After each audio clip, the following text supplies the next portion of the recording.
Novo lice Splita uključuje revitalizaciju na sjevernom dijelu poluotoka grada Splita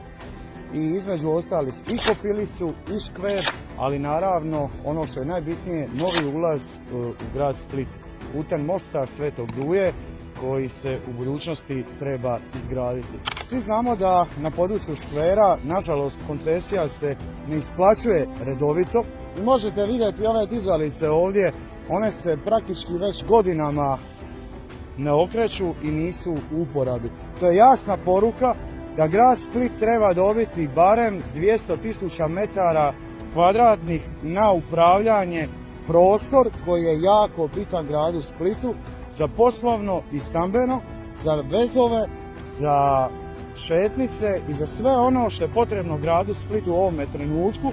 a isto tako da ostane jedan vid moderne brodogradnje. U ovom poduzetničkom dijelu mi se sigurno zalažemo